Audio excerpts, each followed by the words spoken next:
Alice's Adventures in Wonderland. Chapter 3. A Cowcus Race and a Long Tail. They were indeed a queer-looking party that assembled on the bank. The birds with dragged feathers, the animals with their fur clinging close to them, and all dripping wet, cross, and uncomfortable. The first question, of course, was how to get dry again. They had a consultation about this, and after a few minutes, it seemed quite natural to Alice to find herself talking familiarly with them, as if she had known them all her life. Indeed, she had quite a long argument with the lorry, who at last turned sulkily and would only say, "I'm older than you, and must know better." And this Alice would not allow without knowing how old it was, and as the lorry positively refused to tell its age, there was no more to be said. At last, the mouse, who seemed to be a person of authority among them, called out, "Sit down, all of you, and listen to me. I'll soon make you dry enough." They all sat down at once in a large ring, with the mouse in the middle. Alice kept her eyes anxiously fixed on it, for she felt sure it would catch a bad cold if she did not get dry soon. said the mouse with an important air. "Are you all ready? This is the driest thing I know. Silence all around, if you please." William the Conqueror, whose cause was favoured by the Pope, was soon submitted to by the English, who wanted leaders, and had been of late much unaccustomed to usurpation and conquest. Edwin and Morcar, the Earls of Mercia and Northumbria.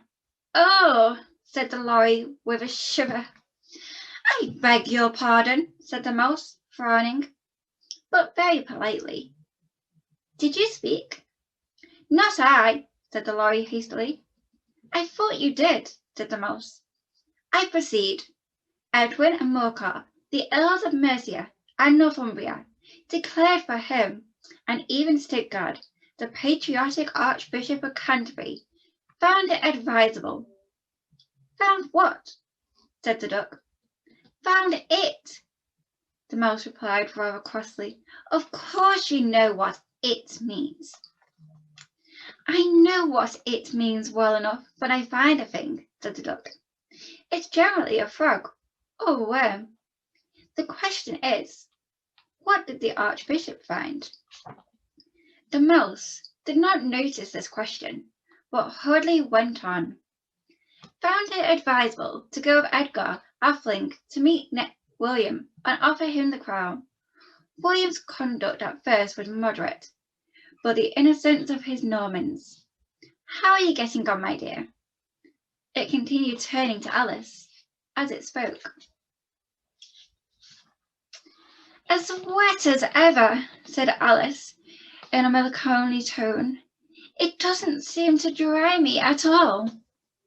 "In that case," said the dodo, solemnly rising to its feet, "I move that the meeting adjourn for the immediate adoption of more energetic remedies." "Speak English," said the eagle. "I don't know the meaning of half of those long words, and what's more, I don't believe you do either." And the eaglet bent down its head to hide a smile. Some of the other birds tilted its head too. "What I was going to say," said the dodo in an offended tone, "was that the best thing to get us dry would be a caucus race."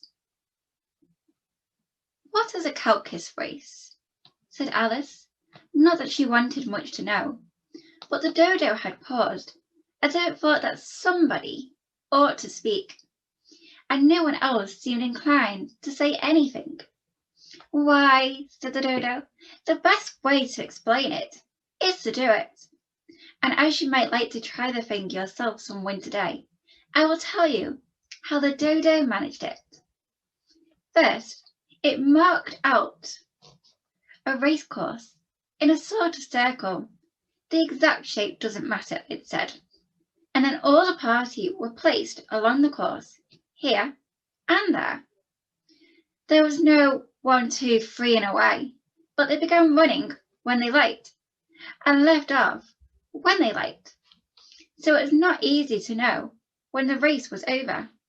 However, when they had been running half an hour or so, and were quite dry again, the dodo suddenly called out, "The race is over!" And they all crowded round it, panting and asking, "But who has won?" This question the dodo could not answer without a great deal of thought, and it sat for a long time with one finger pressed upon its forehead, the position in which you usually see Shakespeare in the pictures of him, while the rest waited in silence. At last the dodo said, "Everybody has won, and all must have prizes." "But who is to give the prizes?" quite a chorus of voices asked. "Why, she, of course," said the dodo, pointing to Alice with one finger. And the whole party at once crowded round her, calling out in a confused way, "Prizes! Prizes!" Alice had no idea what to do, and in despair she put her hand in her pocket and pulled out a box of comfits. Luckily, the salt water had not got into it, and handed them round as prizes. There was exactly once apiece all round. "But she must have a prize herself, you know," said the mouse. "Of course," said the dodo, replied very gravely. "What else have you got in your pocket?" he went on, turning to Alice. "Only a thimble," said Alice sadly. "Hand it over," said the dodo. Then they all crowded round her once more, while the dodo solemnly presented the thimble, saying, "We beg your acceptance of this elegant thimble." And when it had finished this short speech, they all cheered. Alice thought the whole thing was very absurd, but they all looked so grave that she did not dare to laugh. And as she could not think of anything to say, she simply bowed and took the thimble, looking as solemn as she could. The next thing was to eat the comfits. This caused some noise and confusion, as the large birds complained that they could not taste theirs, and the small ones choked and had to be patted on the back. However, it was over at last, and they sat down again in a ring and begged the mouse to tell them something more. "You promised to tell me your history, you know," said Alice, "and why it is you hate C&D," she added in a whisper, half afraid that it would be offended again. "Mine is a long and sad tale," said the mouse, turning to Alice and sighing. "It is a long tale, certainly," said Alice, looking down with wonder at the mouse's tail. "But why do you call it sad?" And she kept on puzzling about it while the mouse was speaking, so that the idea of the tale was something like this. Fury said to a mouse that he met in the house, "Let us both go to the law. I will prosecute you. Come, I'll take no denial. We must have a trial. For really this morning I have nothing to do," said the mouse to the cut. "Such a trial, dear sir, with no jury or judge, would be wasting our breath." "I'll be judge, I'll be jury," said the cunning old Fury. "I'll try the whole cause and condemn you to death." "You are not attending," said the mouse to Alice surlily. "What are you thinking of?" "I beg your pardon," said Alice very humbly. "You had got to the fifth bend, I think." "I had not," cried the mouse sharply and very angrily. I'm not, said Alice, always ready to make herself useful, and looking anxiously about her. Oh, do let me help to undo it. I shall do nothing of the sort, said the mouse, getting up and walking away. You insult me by talking such nonsense. I didn't mean it, said Alice, but you're so easily offended, you know. The mouse only growled in reply. Please come back and finish your story, Alice called after it, and the others joined in the chorus. Yes, please do. But the mouse only shook its head impatiently and walked a little quicker.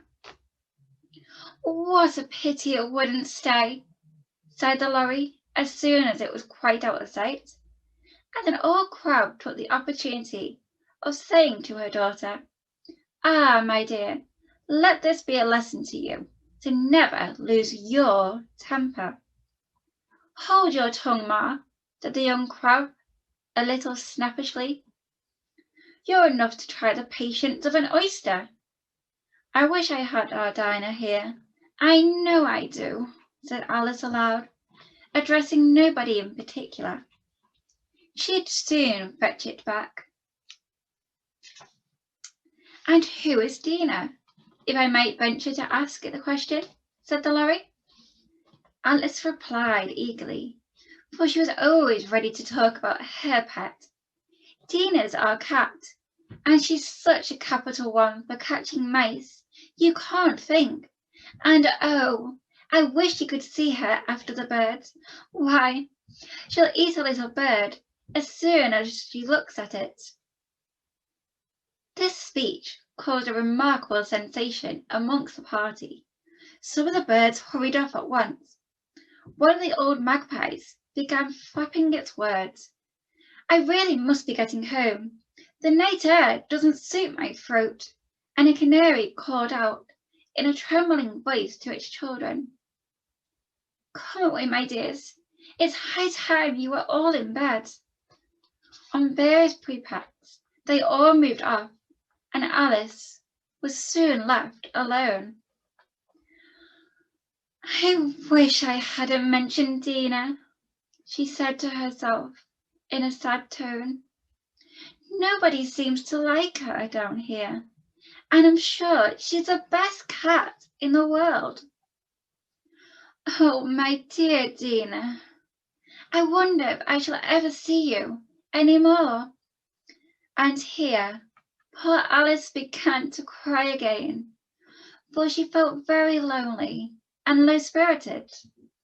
In a little while, however, she again heard a little pattering of footsteps in the distance, and she looked up half eagerly, hoping that the mouse had changed his mind and was coming back to finish his story.